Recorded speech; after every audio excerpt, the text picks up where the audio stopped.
Salut à tous. Je vais essayer de plus dire salut les gens parce que c'est trop marqué Mélenchon. Il y a plein de gens qui m'ont fait leur proche, donc je vais arrêter salut les gens. J'ai encore vu des vidéos dénonçant des violences policières. Des scènes horribles où les flics qui feraient passer la police de Corée du Nord pour une association caritative osaient se mettre à 4 ou 5 sur une malheureuse victime pour l'interpeller et lui passer les pinces. Tout cela, bien entendu, sous le regard des badauds, trop heureux de foutre la merde en hurlant, filmant, invectivant, prenant parti et faisant absolument tout pour faire dégénérer la situation.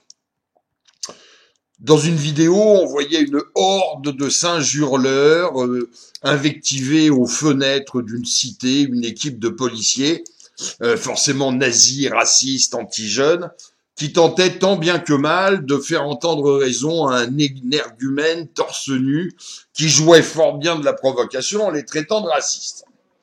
Dans une autre vidéo récente, c'était une jeune femme au vocabulaire qui ne fleurait pas bon l'enseignement des sœurs de la charité, qui se retrouvait avec la jupe par-dessus la tête, fort joli string d'ailleurs, en se débattant contre les policières. Nous avons aussi tous en mémoire l'interpellation de Saint-Théo, l'enculé le plus célèbre de France, à qui une matraque vicieuse, nourrie depuis son plus jeune âge à YouPorn, défonça sans fondement le fondement. Bref, je me suis penché sur le douloureux problème des violences policières, et après une longue réflexion d'au moins 3 secondes et demie, tel l'archange apparaissant à Marie, la solution s'imposa à moi. Si toi, il y en a pas vouloir que la police, il y en a te sauter dessus pour te maîtriser, toi, il y en a pas te rebeller. Voilà les choses dites simplement dans un vocabulaire entendable par tous. Tu vois, amis jeunes, genrés, racisés, racaillisés et tout ce que tu veux, le problème est très simple et il y a une solution très simple. Nous avons en France des coutumes aisément compréhensibles qui ont fait leurs preuves depuis bien longtemps. Quand un policier te parle, tu lui réponds courtoisement. Quand il te demande tes papiers, tu les lui donnes gentiment, et si par malheur tu ne les as pas sur toi, tu en expliques la raison calmement. Si jamais le policier décide de t'emmener vérifier ton identité au commissariat, tu montes poliment dans sa jolie voiture, et si malgré ta bonne éducation, il décide de te mettre les bracelets, tu te dis que c'est vachement swag, ces gros bracelets, et tu ne te débats pas. Et je te jure que si malgré ces efforts assez simples, pour respecter ces règles évidentes de vie en société, si les policiers sont impolis ou brutaux avec toi, je serai le premier, vraiment, à faire une vidéo pour te défendre et demander le châtiment des policiers indélicats. Mais dans le même temps, maintenant, je demande au ministère de l'Intérieur de refoutre un peu d'ordre en France et de rendre leur honneur aux policiers qui n'en peuvent plus de se faire injurier, cracher à la gueule, menacer par la foule, parfois même cogner par des sous-merdes, en leur donnant des consignes claires et simples pour faire respecter leur personne, leur uniforme et l'État français qu'ils représentent.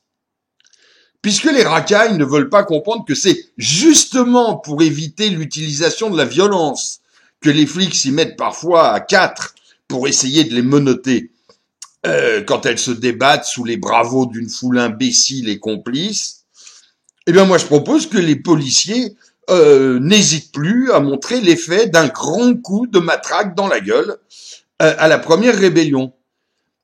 Parce que chacun de vous peut essayer, faites ça entre copains, vous prenez un copain un peu costaud, et puis vous essayez même à 3 ou à 4 de lui mettre les mains dans le dos, sans lui mettre 2 coups dans la gueule. Et vous allez voir que si le gars est un peu costaud et se défend, vous n'allez pas réussir. Donc la seule façon d'y parvenir, c'est justement de mettre des grands coups dans la gueule. Donc puisque la foule, toujours aussi imbécile, crie toujours « Ah, regardez-les, ils sont 4 ou 5 sur le malheureux », eh ben il suffira d'un seul qui mette un grand coup de matraque bien en travers de la gueule, et vous verrez qu'après, il n'y aura pas besoin de 4-5 pour le menotter. Je suis fondamentalement contre les violences policières sur des citoyens respectueux de l'autorité publique, et je suis persuadé que pour ramener tout le monde dans le rang de l'obéissance aux forces de l'ordre, il convient de montrer très brutalement ce que coûte la rébellion. Je n'ai pas envie d'un État policier et encore moins d'une police toute puissante. Je refuse que ma fille se fasse mal parler ou brutaliser à la moindre infraction. Mais je lui ai appris depuis longtemps que si on veut une police courtoise, il faut la traiter courtoisement. Après, si ma fille veut jouer la rebelle, c'est son problème. Comment peut-on espérer que la police soit naturellement respectée et crainte, sans faire usage de la violence, si n'importe quel abruti à casquette retournée peut lui cracher impunément à la gueule sous les vivas de la foule? Et j'espère que ces abrutis qui se liguent contre les flics à la moindre interpellation, souvent sans en connaître ni les tenants ni les aboutissants, j'espère que ces abrutis n'ont jamais l'idée d'aller chercher le soutien de la police quand ils sont eux-mêmes en danger ou dans l'ennui. Je l'espère, mais j'y crois pas. Parce que c'est une grande spécialité française de crier « haro sur les poulets » et puis après d'aller cogner à la porte des commissariats dès que le voisin du dessous met la musique un peu fort.